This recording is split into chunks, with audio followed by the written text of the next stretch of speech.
My mother stood at the microphone, ready to give her mother of the bride toast. She smiled that perfect smile. The one she'd practiced in the mirror 1,000 times. What she didn't know was that I had her phone.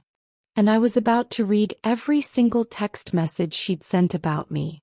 Out loud. To everyone. This is about what happens when you document everything. When you realize that the person who's supposed to love you unconditionally has been sabotaging you behind your back for years. And when you finally decide that your wedding day is not going to be another performance in her narcissistic theater.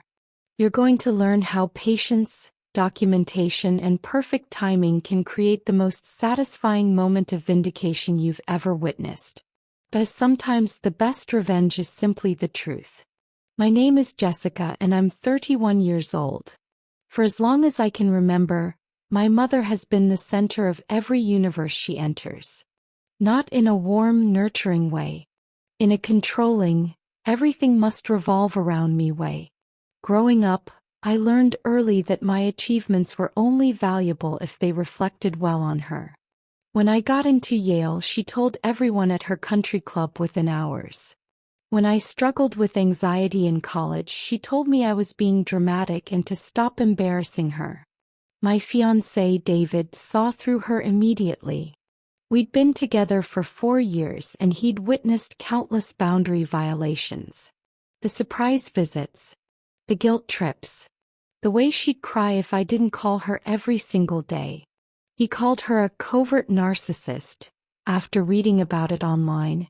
And suddenly everything clicked into place.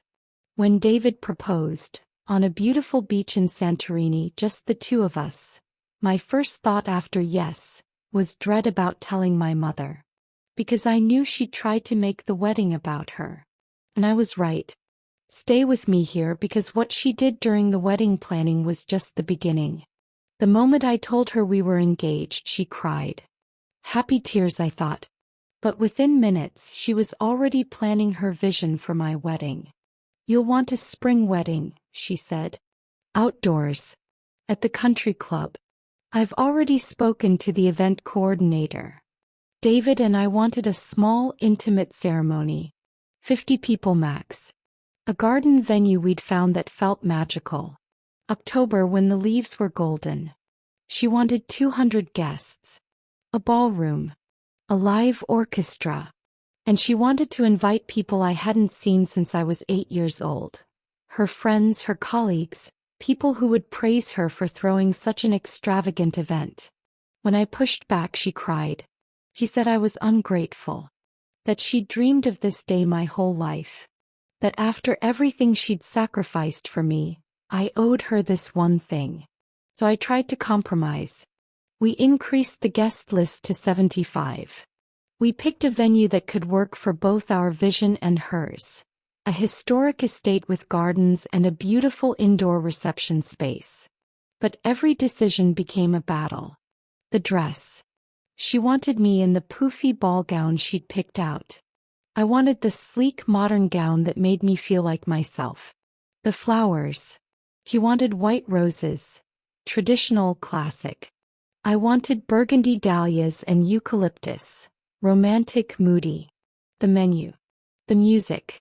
The seating chart. Everything was a fight. But the texts. The texts were where I discovered the truth. You won't believe where this goes. It started innocently enough. My mother's phone buzzed during a dress fitting. She'd left it on the couch to go to the bathroom and I glanced at it. A text from my Aunt Linda. Is she still being difficult about the flowers? I froze. Difficult? I picked up the phone. I knew her passcode. She'd made me memorize it years ago, in case of emergencies. What I found made my blood run cold. Months of texts. Group chats with her friends. Individual conversations with family members. All about me. All tearing me apart. She's so selfish. After everything I've done for her. David is controlling her. I don't think this marriage will last. The dress she picked makes her look fat. I tried to tell her nicely. She's cutting people from the guest list. My friends. It's humiliating. I'm thinking of not even going. Let her have her small, intimate wedding. She'll regret it when she looks back and realizes no one important was there. I sat there in the bridal boutique bathroom, reading message after message, my hands shaking. This wasn't just venting.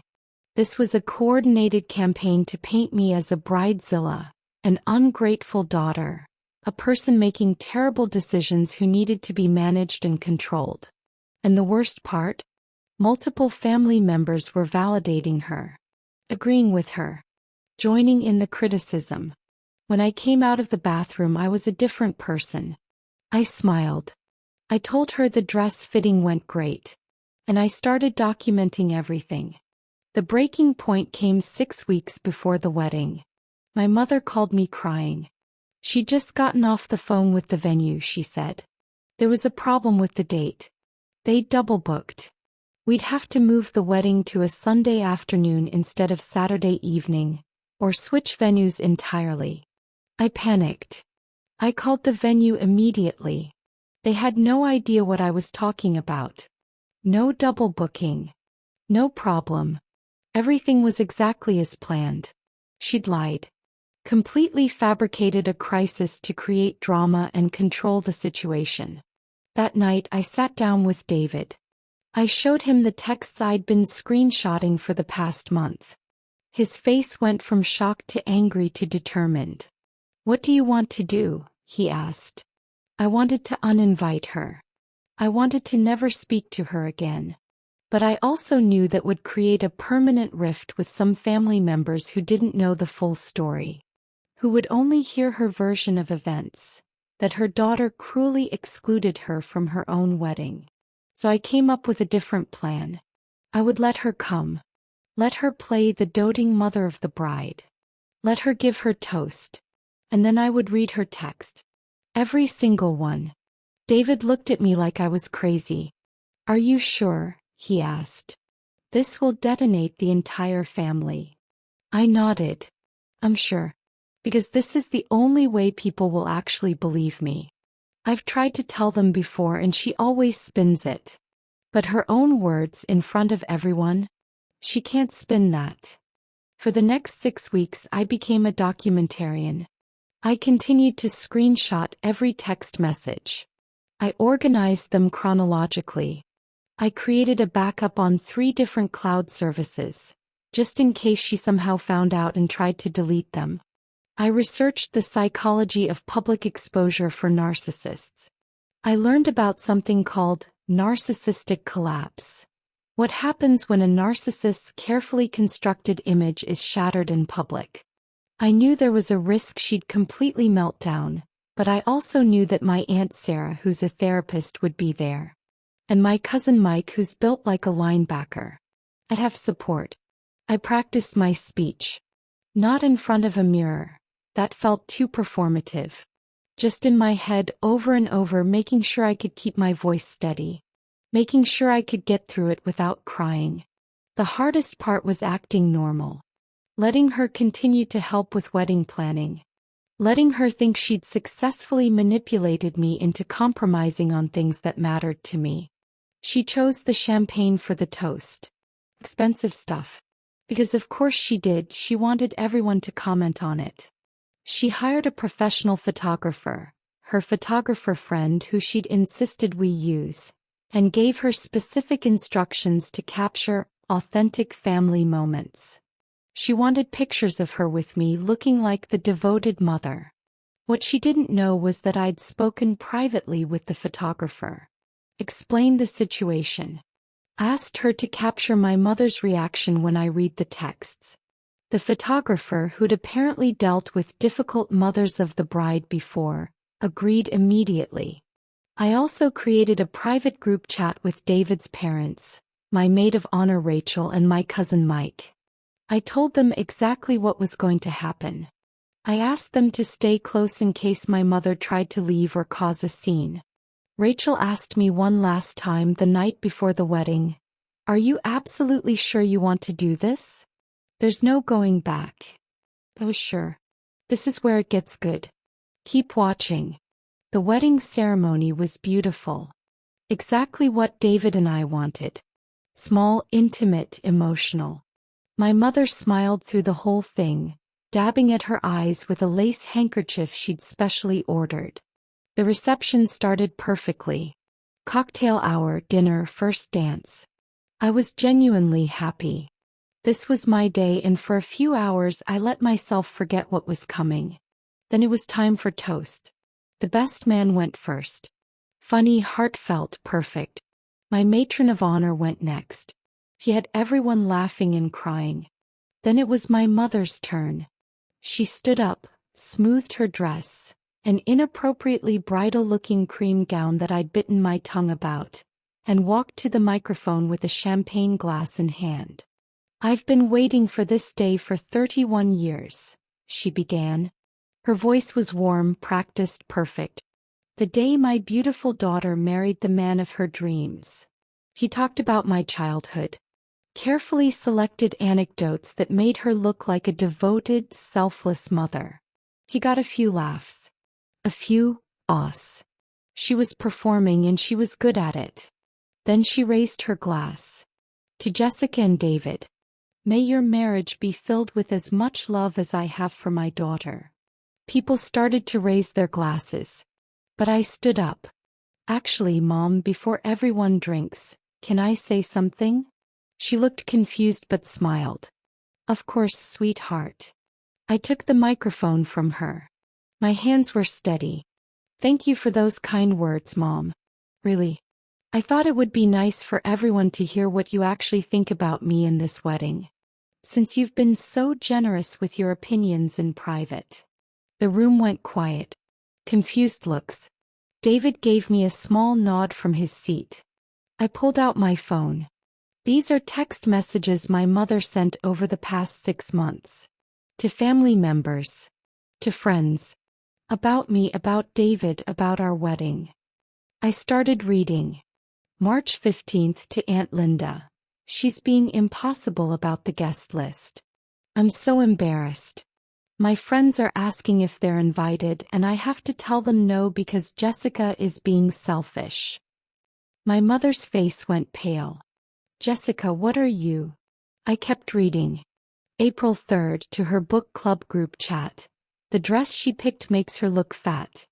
I tried to tell her nicely but she won't listen. "She's going to regret those photos." "Jessica, stop this right now." May 20th to Cousin Julie. "David is controlling her. I don't think this marriage will last a year." The room was frozen. People were looking between me and my mother, trying to process what was happening. I read message after message. The cruelest ones. The ones where she called me ungrateful, selfish, difficult. Where she speculated about my marriage failing.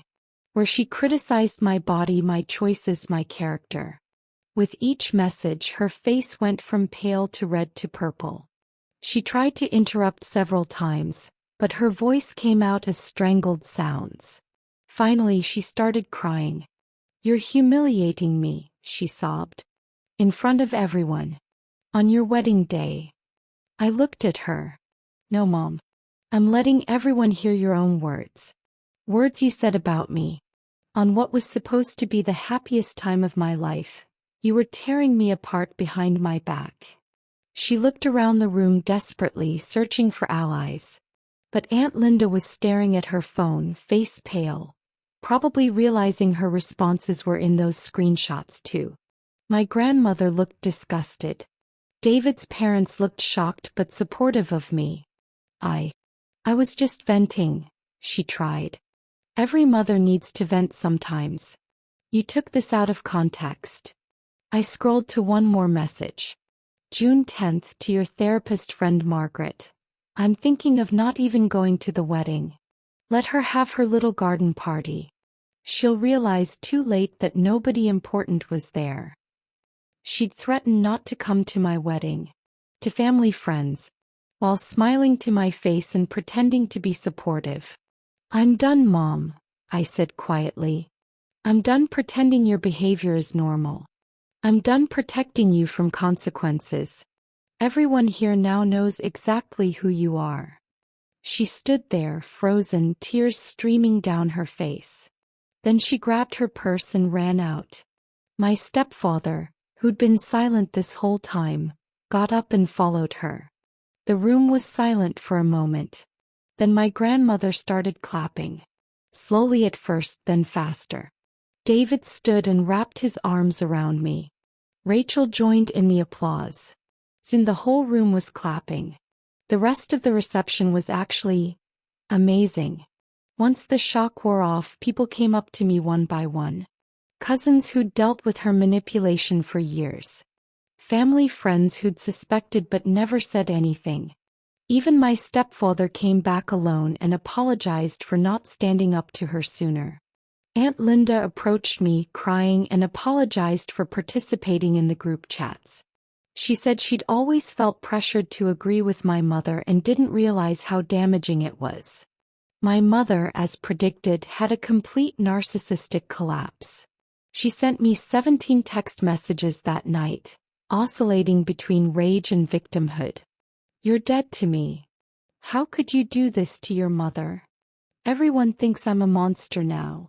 You'll regret this when I'm gone." I blocked her number. Over the next few weeks, the family divided into camps. My grandmother and several aunts and uncles reached out to tell me they supported me. They'd known for years that my mother was difficult but didn't realize the extent of her behavior. A few family members, Cousin Julie, her husband, and one of my mother's longtime friends, sided with her. They sent me messages about forgiveness, about how family is family, about how I'd gone too far. I sent them the full context of the messages and told them they were welcome to have a relationship with her, but I wouldn't be defending my decision anymore. My mother tried several times to reach me through other people. She told my grandmother I owed her a conversation. She told my stepfather I was having a mental breakdown and needed intervention. She even tried to show up at my house 2 months after the wedding, but David answered the door and told her to leave or he'd call the police. The last I heard, she's been telling people I'm mentally ill, and that David has turned me against my own mother. Some people believe her, the ones who've never been on the receiving end of her manipulation. But the people who matter know the truth. David and I are thriving. We just celebrated our first anniversary. We took a trip to Japan, just the two of us, no family drama, no guilt trips. It was perfect. And you know what?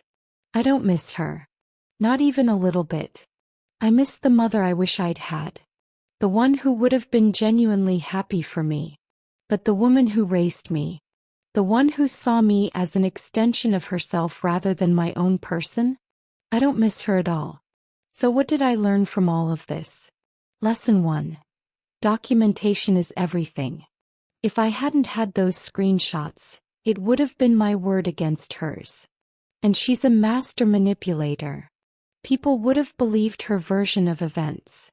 But her own words? Those were undeniable. Lesson 2. Timing matters. I could have confronted her privately, but she would have gaslit me, denied it, or twisted it into me being oversensitive. Public exposure in front of the people she cared most about impressing? That was the only thing that could cut through her defenses. Lesson 3. Not everyone will understand, and that's okay. Some people think I should have taken the high road. Forgiven her. Worked it out privately. Those people have probably never dealt with a narcissistic parent. They don't understand that sometimes the only way to protect yourself is to burn the bridge. Lesson 4. The truth will set you free, but first it will piss off everyone. Going no contact with a parent is hard. It's socially stigmatized. People judge you. But you know what's harder? Spending the rest of your life trying to earn the love of someone who's incapable of giving it. Lesson 5. Your wedding day is your day. Not your mother's. Not your family's. Yours. And if someone tries to make it about them, you have every right to take back control of your own narrative. If you're dealing with a narcissistic parent, I want you to know, you don't owe them your peace. You don't owe them your happiness. You don't owe them access to your life just because they gave birth to you. Document everything. Set boundaries. Protect yourself. And if the time comes when you need to walk away entirely, know that it's not cruel, it's survival. Let me recap the key moments. Mother sends months of cruel texts about me to family members. I discover them, start documenting everything. She fabricates a venue crisis to manipulate me. I plan to expose her at the wedding. During her toast, I read her texts out loud. She has a complete breakdown and leaves. Family divides. Most support me. I go no contact permanently. 1 year later, I'm happier than ever. Sometimes the best revenge is simply letting someone's own words speak for themselves. If this story resonated with you, I'd love to hear your thoughts in the comments below. Have you ever had to set boundaries with a narcissistic family member? How did it go? And if you want more stories about strategic justice and standing up for yourself, subscribe to this channel. I analyze real stories like this one every week. Stories about people who refused to be doormats and took back their power. Thanks for watching. And remember, you deserve to be treated with respect, even by family. Especially by family.